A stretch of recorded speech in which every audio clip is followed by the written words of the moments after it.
Sedih because kami dah berkahwin like almost 12 years. Nuri tak boleh nak cakap, happynya aku dah dapat jawapan sebenar.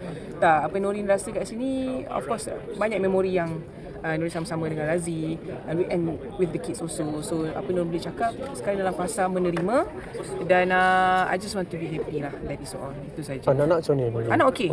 Because kita dah start macam doing the transition supaya anak tak rasa jurang tu macam so fast kan.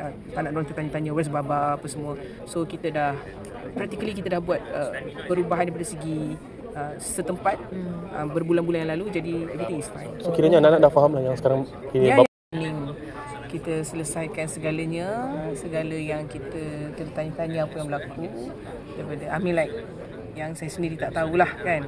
So status saya sekarang, saya memang single lah, no longer someone's wife, and saya dah lepas edah saya. So dia macam shocking kan, baru hari ni pergi mahkamah dah habis edah. Because seperti mana yang I mention, pengesahan lafaz cerai tu memang dah sah total lah daripada tahun lepas lah. Because the first time lafaz was made by last year, so dah settle, dah macam tu. Itu hakim putuskan. Okay, kalau kita boleh dapatkan end of last year. Yeah.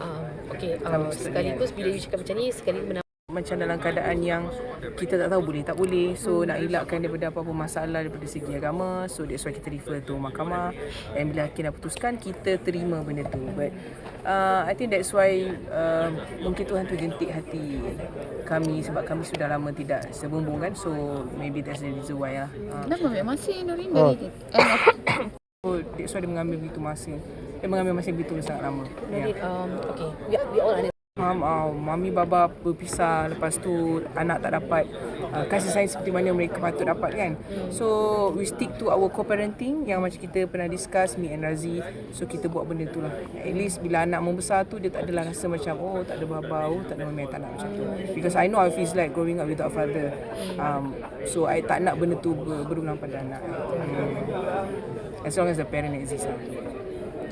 And even daripada sebelum pergi ke mahkamah lagi, because we don't understand that bila nak datang tarikh 21 hari bulan ni, kita dah kena ada satu kefahaman yang kita kena serahkan everything pada Tuhan. So tak nak ada macam apa-apa yang kita simpan dalam hati yang boleh menimbulkan sebarang hasad. Nuri tak nak benda-benda macam tu. Jadi untuk kami berada dalam fasa ni pun, apa-apa keputusan pun memang tak dibuat dengan secara mudah kan. Dia kena ada satu, apa orang kata, kita ada satu kefahaman yang memang this is it, this is the only way. Jadi bila hakim dah decide yang di mana kena kira pada last year, so kami terima lah, tak adalah macam reluctant sangat. So tak mudah lah untuk sampai ke tahap ni, but I am okay. Lelaki miskin tu, I think itu adalah satu post yang dia nak motivate sendiri dia. Cumanya I ada komen because yelah, kalau kita terlajak post tu boleh mengundangkan terlalu banyak spekulasi. It's either kau boleh bawa ke tak benda tu. So it depends untuk certain people. So I can bring the speculation but not Razi, because Razi bukan dalam bidang saya kan. Jadi saya kena fahamkan dia, bagi tahu if you do this, people might be thinking that I'm the bad person here and you're the victim, so this is not good for our marriage kan. Jadi apa-apa yang saya boleh cakap, dia tidak sengaja untuk membuat sebarang andaian kepada saya lah melalui orang. So basically macam dia mention, itu hanya untuk memberikan motivasi kepada diri dia, tersilap memilih template saja, but I'm okay with that. Dan oleh harap kepada orang yang tahu mengenai kami ni, tidaklah semena-mena nak judge yang Nuri ni berpisah disebabkan dia tu dalam berkeadaan yang mungkin tidak mampu lah, tak ada duit lah apa, seperti mana yang orang bincangkan. Sebab kalau nak cakap pasal susah senang bersama, saya susah sama-sama dengan dia. I used to be budak flat, budak naik motor ke mana-mana. I think everyone been seeing our content together. And saya tak malu pun nak bagi tahu yang saya berkahwin tak ada kereta, because it's my life. Saya tak pernah rasa hidup saya susah, because it's just a phase in my life. And then